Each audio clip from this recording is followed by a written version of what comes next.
Welcome to Morrowind, a game that will turn you into a racist. So, what even is a Morrowind? What is that thing? What the hell's wrong with this guy's face? Oh, look, it's a giant bird thing. I bet they won't get annoying. Don't worry, today in this shitty guide, I'll cover everything you need to know about Morrowind to truly enjoy this masterpiece, from the deep lore to actually hitting stuff. Morrowind released in the ancient times of 2002, and as such it harkens back to the good old days of racism, a world where foreigners openly call the N-word, and best of all, lizards and furs are enslaved. Made by Bethesda, oh no, and it certainly has got that Bethesda shine to it.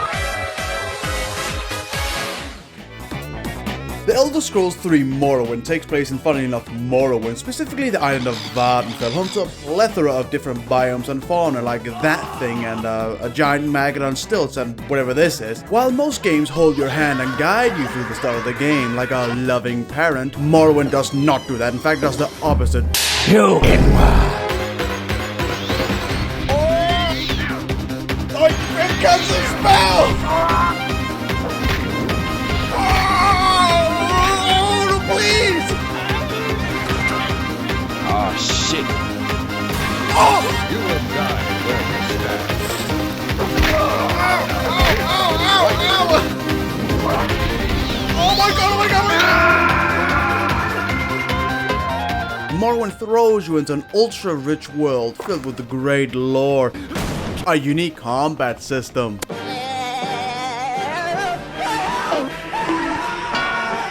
best of all, buff men that make me question my heterosexuality. A true open-world RPG sandbox that doesn't pull its punches. How can I tell what level the enemies are? You'll find out when they instantly kill you. Why can't I talk to the traders? It's probably because of your skin color. There's nothing like meeting a bone walker in your first dungeon and getting your strength nuked. Most Skyrim fans will have a damning realization when they take their first quest. Where's the quest marker? Is it safe? There is no quest marker. But wait, I've got the solution. Reading. The quest giver will actually tell you where to go, and it all means taking your eyes to the 5 other monitors dedicated to big booby VTubers, but trust me, it's worth it. If a guy tells you to go north, you go north. If he tells you to escort him to a nearby city, and as a reward he'll give you his boots, you kill him on the spot, take the boots, save yourself a trip. That's the art of the deal, baby. Some limp-dicked House Hollow cucks might say, you can just mod the quest markers in. Wrong. That isn't how the great Todd Howard intended. And yes, how could you tell? I've bought all Skyrim versions, but seriously, the only real mod you should use on your first playthrough is Open Morrowind or something similar that doesn't alter the base mechanics of the game.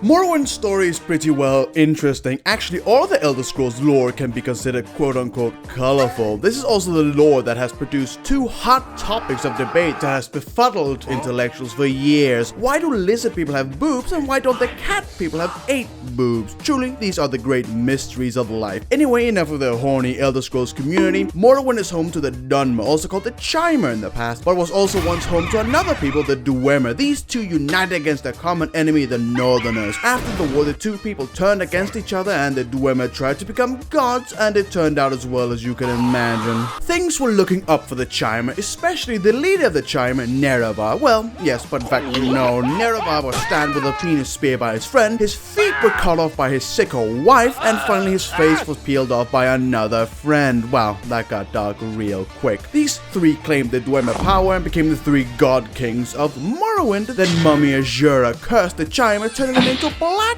people. What? Okay, look who's here. It's the Empire. Big Dick Typer Septim conquered Morrowind, and now the Imperials are here to do stuff, including abolishing slavery. That's right, Morrowind is actually a slave state. Anyway, things are bad in Morrowind. People are turning into elephants, having strange dreams, Vvardenfell's been quarantined, and so on. This is where you come into the picture. You arrive in Satanine on a prison ship where you pick your name, class, and play a race. You've got the Argonians, giant dumb lizards. The Bretons, they are pretty cool. They involve the Dunmer, ultra racists who believe they are the ubermensch of all races. The Altmer, arrogant inbred piss-elves with a kink for eugenics. The Imperials, the only people to have the balls to conquer the world. Pretty arrogant though. The Khajiit, a cat people made entirely of crack addicts and thieves. The Nords, big dumb barbarians. The Orcs, big dumb green barbarians. The red guards, once you go red guard, you never go back. The Bosmer, cannibal forest, hippie elves, whatever you do, don't accept an invitation to dinner from these freaks. Classes don't really mean anything, but they can be a help for new players. Both classes and races affect your attributes and skills. Major and minor skills level faster and contribute to your overall level gain, so really any class and race can do anything. A barbarian orc can be turned into a mage, it's just going to take a lot of grinding or gold for training. At last, we're finally going to talk about actually playing the game. Fucking finally! Morrowind is filled to bursting with stuff to do. At the start of the game, you'll need to find the Imperial Spy Master Caius Casodes in the city of Balmora. When you arrive at his drug den, the first thing he'll tell you to do is to get a job. That's right, the crack addict is telling you to get a job. Join one of the many guilds to just wander around the beautiful world. Look, it's a plantation staffed by filthy Enwa migrant workers farming highly addictive drugs called skooma. And by migrant workers, I mean slaves forced from their home to Morrowind, working themselves to death for Dunmer profits. Truly, the entrepreneurial spirit in Morrowind is at an all-time high. Explore one of the many dungeons or run into a random stranger on the roads of Morrowind, and from here you can basically do anything you want. The world of Morrowind is yours for the taking. Around this time, you'll run into Morrowind's infamous combat system. At the beginning, it can be something of a buzzkill, but hang in there. It's truly a unique and interesting system. Combat is based off your skills and attributes, and so if you whip out a longsword with 0 long blade skill, you ain't gonna hit shit. Spells can fail, you get the picture. You've got health, magicka, and stamina. Health is pretty obvious. Bar full, good. Bar 0, bad. Magicka is for spells and shit, and finally stamina, used for walking, jumping, and hit chance. If you have 0 stamina, you ain't gonna hit shit. These 3 can only be restored by potions or resting. Now, Morrowind and the systems in it were made to be abused. Anything the NPCs have, you can have. Any spell in the game can be customized. You've got a neat jumping spell that sends you 5 meters into the air. Jack that bad boy up. Alchemy is based off intelligence. Okay, how about I chuck 1,000 intelligence potions and create the greatest potions ever, becoming a god overnight. Truly, the only thing holding you back in Morrowind is your tiny ape brain. Now, a quick tip. In Morrowind, stealing is not just a tool to get by. No, it's actively encouraged. I'm convinced Morrowind was created to fill my kleptomaniac tendencies. You see something, you take it. A cool sword on the shelf? Steal it. Master's Alchemy set? Steal it. Kaiser's butt plug? Steal it. A highly secure vault filled with good shit?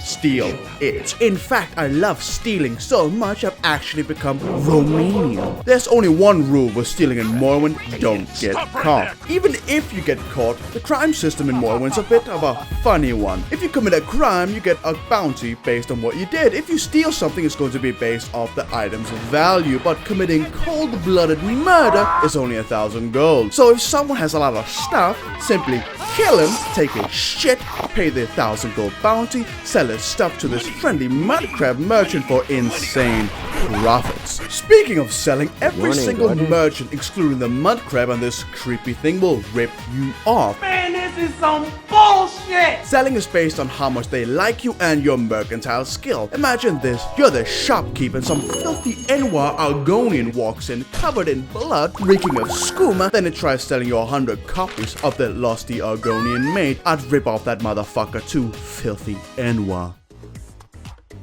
Morrowind's factions are very nuanced and interesting, very much unlike Skyrim's factions, which make me want to fall asleep. Each has their own little series of quests where you go from bottom bitch boy to leader of the guild, very much like those shit Mafia City ads.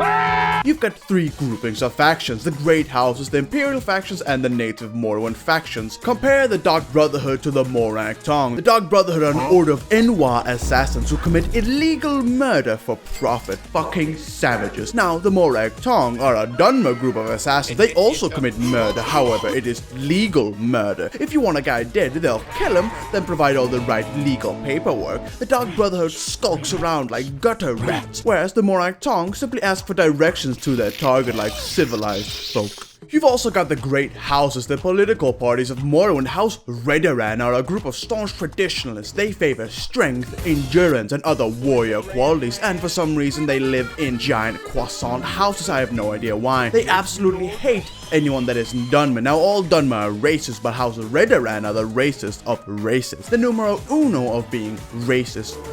Great people, pretty boring though. House Halu are a group of business-minded people. House Halu loves commerce, prosperity, and getting railed by the Empire. The only Dunmer faction which aren't racist. Are they even Dunmer anymore? They work with the Empire for political and monetary gain. What is worse than an Enwa lover? Finally, House Telvanni are a group of ant-capped megalomaniac wizards living in mushroom towers. These guys are absolutely insane. Some are thousands of years old and pretty wacky. If you wear a certain item, this insane Telvanni wizard will just instantly try to kill you. One of them even created his own harem consisting of his own female clone sister wives, and on top of that, he's got the last woman as a sex slave in his creepy deceased sex dungeon. They don't even have a political agenda. They just want to be left alone in their mushroom wonderland. Still pretty racist though. 10 out of 10 best faction. And there you have it. Morrowind absolutely crammed with stuff to do. Every single dungeon might contain good shit. Every single book you open might contain a skill point or just a metric ton of smut. That is the risk you run when playing Morrowind. A new friendly NPC or a demon who will rape you. And when you're done with the game, install one of 1,000 mods for a good time, or try one of the DLCs. And of course, there's stuff I didn't cover because half the fun of Morrowind is conquering its strange mechanics. This has been Morrowind. Go play it or else. Every day my grip on reality slips further away, so please subscribe for more content at some point. Don't roleplay with me, please. Oh my god. Morty. This is what too much Jensen Impact does to a player.